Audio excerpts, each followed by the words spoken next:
ఏది అయినా చెయ్యి ఆచి chicken masala. Delhi liquor policy విషయంలో పెట్టినటువంటి తప్పుడు కేసును సంపూర్ణంగా కోర్టు కొట్టివేస్తూ తీర్పిచ్చిందో దానికి మన భారత న్యాయ వ్యవస్థకు మనస్ఫూర్తిగా మేము ధన్యవాదాలు తెలియజేస్తా ఉన్నాం. ఎందుకంటే మేము మొదటి రోజు నుండి చెప్తూ ఉన్నాం, ఇందులో ఎక్కడా కూడా ఏమాత్రం సంబంధం కూడా నాకు లేదు, నేను ఒక కడిగిన ముత్యంలాగా బయటికి వస్తానని చెప్తూ వచ్చాను. అదే ఇవాళ కోర్టు ద్వారా నిరూపణ అయింది.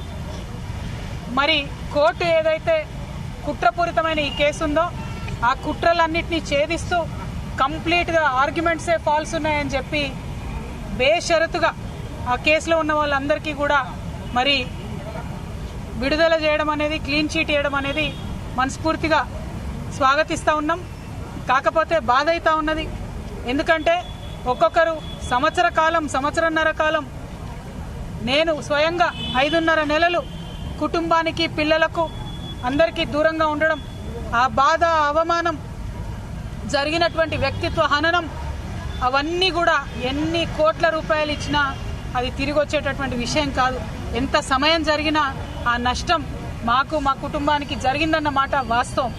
అయితే ఆ కఠిన సమయంలో నాతో పాటు డబ్బులు ఉన్నా లేకున్నా ప్రతి హియరింగ్కి ఇక్కడున్న మా అక్క చెల్లెలు, అన్నదమ్ములు అందరూ కూడా ఢిల్లీ వరకు వచ్చి నాకు మద్దతుగా ఇచ్చి, నైతిక స్థైర్యాన్ని ఇచ్చి, ఇక్కడ నా పిల్లలు ఒంటరిగా ఉన్నప్పుడు వారికి అండగా నిలిచినటువంటి ప్రతి ఒక్కరికి కూడా నేను హృదయపూర్వకంగా ధన్యవాదాలు తెలియజేస్తా ఉన్నాను.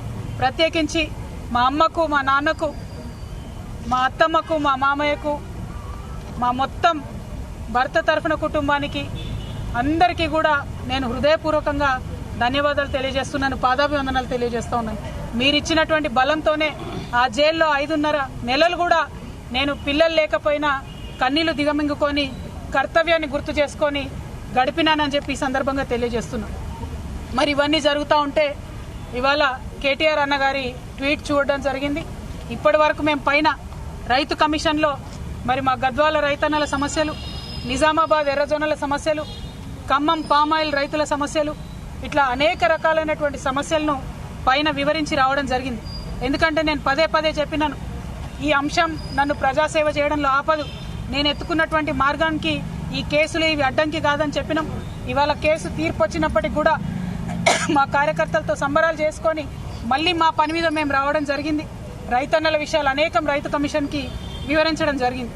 మరి వివరించి బయటకు వస్తున్నటువంటి సందర్భంలో కేటీఆర్ అన్నగారి ట్వీట్ని నేను చూడడం జరిగింది. అందులో వారు మరి ఒక పక్క కంగ్రాచులేషన్స్ చెప్తూనే ఇంకొక పక్క మా ప్రభుత్వం పడిపోవడానికి ఈ కేసే కారణం అన్నట్టుగా అర్థం వచ్చేలాగా వారు ట్వీట్ చేయడం జరిగింది. ఇవాళ నేను పొద్దున్నుండి బీఆర్ఎస్ పార్టీ సోషల్ మీడియా ఏదైతే అనేక రకాలైనటువంటి కమెంట్స్ చేస్తూ ఉన్నారో, ఏదైతే మొత్తం బీఆర్ఎస్ పార్టీ ఇక్కడ రాష్ట్రంలో ఓడిపోవడానికి ఈ కేసే కారణమని ఒక ట్విస్ట్ ఇచ్చే ప్రయత్నం చేస్తూ ఉన్నారో, వాళ్ళందరినీ కేటీఆర్ రామారావు గారిని సూటిగా నేను ఒక ప్రశ్న అడుగుతా ఉన్నా. నా మీద కేసు పెట్టింది ఎందుకోసం? పార్టీ కోసం కాదా? ఈ మాట కేసీఆర్ గారు చెప్పలేదా? మరొకవేళ నా మీద కేసు పెట్టింది పార్టీ మీ అందరికీ తెలిసి ఉంటే ఇవాళ మీరు ఏదైతే ట్వీట్ చేసిండ్రో అది నిజమే అయితే నేను జైలుకు వెళ్లేంత వరకు కూడా ఒక్కసారి కూడా మీరు ప్రెస్ మీట్ పెట్టకపోవడం ఎందుకు? కేసీఆర్ గారు ప్రెస్ మీట్ పెట్టకపోవడం ఎందుకు? ఇంకా పెద్ద నాయకులు ఎవరు కూడా మాట్లాడకపోవడం ఎందుకు?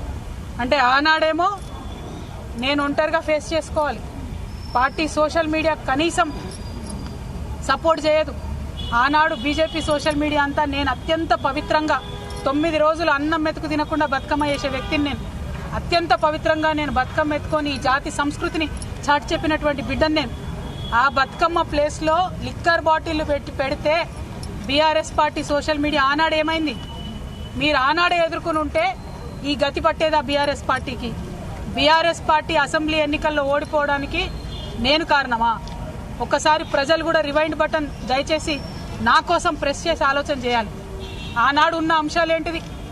ఇండ్లు ఇవ్వలేదన్న అంశం, ఉద్యోగాలు ఇవ్వలేదన్న అంశం, దోపిడీదారులకు టికెట్లు మార్చమని ఎంతమంది మొత్తుకున్నా మార్చకుండా వాళ్ళనే మళ్ళీ ప్రజల మీద రుద్దాలనేటటువంటి చేసిన ప్రయత్నం, ఈ అంశాలు కాదా ఆనాడు చర్చలో ఉన్నాయి? అన్నిటికన్నా ఎక్కువ అహంకారం అనేటటువంటి అంశం కాదా చర్చలో ఉన్నది? ఇవాళ వచ్చినటువంటి తీర్పుని మీకు అనుగుణంగా మలుచుకొని బీఆర్ఎస్ పార్టీ ఓటమిని నా మెడలో వేయాలని చూస్తున్నారు. ఇది కరెక్ట్ కాదు. కేటీఆర్ గారు, మీరు ప్రజలకు జవాబుదారీగా ఉండాలి. You are living in a denial my dear brother. Accept the fact, understand what he's happen during that election, take steps accordingly, fight it out in people. Do not blame me for this. Whereas the party supported me, 3 years of the cases, did party social media support me? ఇవాళ పొద్దున్న నుండి సన్నాయి నొక్కులు నొక్కుతున్నారు.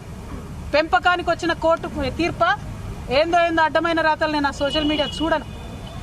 దీనివల్లే BRS ఓడిపోయింది అంటున్నారు. మరి ఎందుకు మాట్లాడలే? నేను పార్టీ కోసం కాదా జైలుకు పోయింది? మీకు తెలియదా ఏం జరిగిందో వెనకాల? నా మెడలో పార్టీ ఓటమిని వేయాలని చూస్తే ప్రజలు కూడా హర్షించరు. ఇవాళ నేను కోరేది ఒక్కటే, నిజాలు చెప్పండి దయచేసి.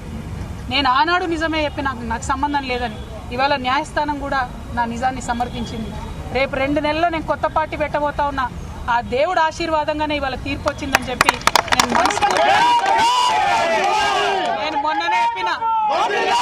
నేను మొన్ననే చెప్పిన రాజకీయం చేయాలంటే ధైర్యం ఉండాలి, ఓడిపోతే ఒప్పుకునే ధైర్యం ఉండాలి. నిజామాబాద్ లో నేను ఓడిపోయినాడు ఒకటే మాట చెప్పిన, ప్రజలు ఇచ్చిన ఏ తీర్పునైనా శిరసావిస్తా అని చెప్పిన తప్పితే కారణాలు వెతకలేదు. ఇవాళ వచ్చిన తీర్పుని దీనివల్లనే ఓడిపోయిందని చెప్తున్నారు. అన్న రాసిన ట్వీట్లో, రామన్న గారు కేటీఆర్ గారు రాసిన ట్వీట్లో కేజ్రీవాల్ గారి ప్రభుత్వం ఓడిపోయిందన్నారు. ఓడిపోయి ఉండొచ్చు, అక్కడ సంగతి నాకు తెలియదు. కేజ్రీవాల్ గారు అరెస్ట్ అయినాక ఎన్నికలు వచ్చినాయి. ఇక్కడ నన్ను అరెస్ట్ కాకముందే ఎన్నికలు వచ్చినాయి.